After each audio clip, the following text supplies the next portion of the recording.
ক্ষমতা হারালো তৃণমূল। পূর্ব মেদিনীপুরে দুটি সমবায় দখল নিল বিজেপি।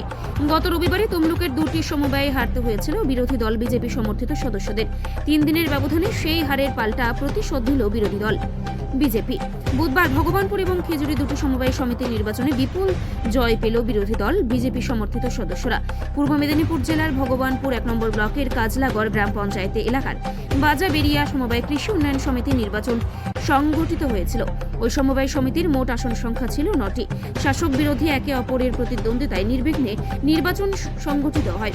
নির্বাচন শেষে রেজাল্টে জানা যায় 9টি আসনের মধ্যে 1টি আসন বিনা প্রতিদ্বন্দ্বিত জিতে তৃণমূল কংগ্রেস এবং বাকি 8টি আসনে বিপুল জয় ছিনিয়ে নেয় বিজেপি সমর্থিত সদস্যরা।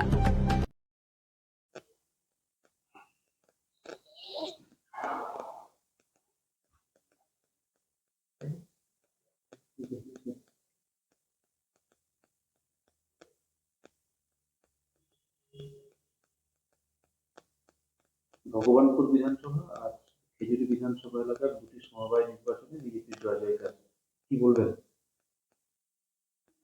পূর্ব মেদিনীপুর জুড়ে তৃণমূল কংগ্রেসের গণতন্ত্রকে ধ্বংস করার যে পরম্পরা তারা জারি রেখেছে, মানুষ বীতশ্রদ্ধ। এই আজকে দুটি সমবায় সমিতি চিঙ্গুরদুনিয়া খেজুরি এবং বাজাবেড়িয়া ভগবানপুরে নিরঙ্কুশভাবে ভারতীয় জনতা পার্টির প্রার্থীরা জয়যুক্ত হয়েছে। যেখানেই প্রকৃত নির্বাচন হবে, যেখানে সন্ত্রাসহীন ভয়হীন পরিবেশে নির্বাচন করানো সম্ভব হবে এবং পুলিশ নির্লজ্জের মতো দালালি করবে না, সেখানেই পূর্ব মেদিনীপুরে ভারতীয় জনতা পার্টি জয়যুক্ত হবে। এই বিষয়টি আরো একবার প্রমাণিত হলো। দুটি ভিন্ন জায়গায়, একটি কাজলাগড় ভগবানপুর, আরেকটি খেজুরির চিঙ্গুরদুনিয়া, প্রমাণ করলো যে পূর্ব মেদিনীপুরে ভয়হীনভাবে ভোট হলে ভারতীয় জনতা পার্টির প্রার্থীরা সমস্ত নির্বাচনেই জয়যুক্ত হবে।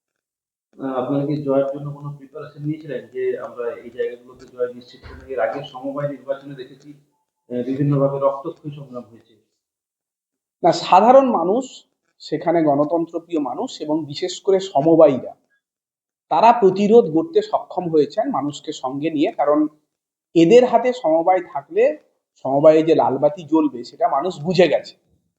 আর দ্বিতীয়ত, এরা প্রচন্ড রকমের চেষ্টা করছে দীর্ঘদিন ধরে সমবায়ে এরা ক্ষমতায় থাকার জন্য। এলাকার গণতন্ত্র মানুষের ভোট মানুষের পক্ষে থাকলেও গণতন্ত্রের ভোটারের বিচারে, মানে সমবায় সমিতির ভোটের বিচারে অনেক ক্ষেত্রে আমরা পিছিয়ে। কিন্তু তাদেরই ভোটাররা আজকে মনে করেছে যে তৃণমূল কংগ্রেসের হাতে সমবায় সমিতি গেলে সুরক্ষিত নয়, তাই তারা তাদেরকে পরাস্ত করে গণতন্ত্র প্রিয় সমবায়ে যারা উন্নতি করতে পারবে সেই মানুষজনকে এরা নির্বাচিত করেছে। এই এলাকার যারা ভোটার ছিলেন, মানে খেজুরি এবং ভগবানপুর বিধানসভা এলাকার যে সমবায় নির্বাচনে যারা ভোটার ছিলেন, আজকে কতটা স্বতঃস্ফূর্তভাবে ভোট দিতে পারবেন? না, স্বতঃস্ফূর্তভাবে ভোট হয়েছে। কারণ বাজাবেরিয়াতে ভয় ভীতি দেখিয়ে আমাদের একজন প্রার্থীকে তারা উজ্জ্বল করিয়ে দিয়েছিল। মোট 9টি সিট, 8টা সিটে আমরা লড়াই করেছিলাম। সেই 8টা সিটে যেটাতে ভোট হয়েছিল সবগুলোতেই ভারতীয় জনতা পার্টির প্রার্থীরা জয়যুক্ত হয়েছে এবং মানুষ সমবেতভাবে তাদের প্রতিরোধ করতে সক্ষম হয়েছে। আপামর জনগণ যারা তৃণমূল কংগ্রেসের চুরির, যারা তৃণমূল কংগ্রেসের ভোট গণতন্ত্রকে ধ্বংসের বিরুদ্ধে, তারা আজকে একত্রিত হয়ে ভোটটা পরিচালনা করেছে।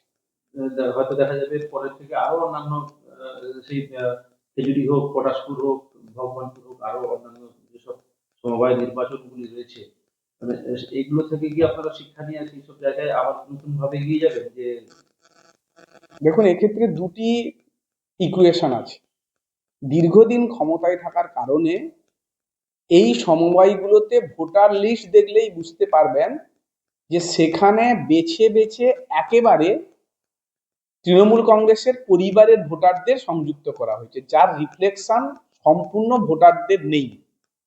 তারপরেও তাদের ভোটাররা, আমি আবারও বলছি যে তৃণমূল দীর্ঘদিন যেহেতু সমবায়ে আছে, মেম্বারশিপ করানোর অধিকার যেহেতু তাদের ডাইরেক্টর বোর্ডের আছে, তাই তাদের ভোটাররাই তাদের প্রতি বীতশ্রদ্ধ হয়ে ভারতীয় জনতা পার্টির প্রতি সমর্থন না দিলে, সমবায়ী মানুষদের প্রতি সমর্থন না ব্যক্ত করলে এই ধরনের সমবায়গুলোকে জেতা সম্ভব হতো না।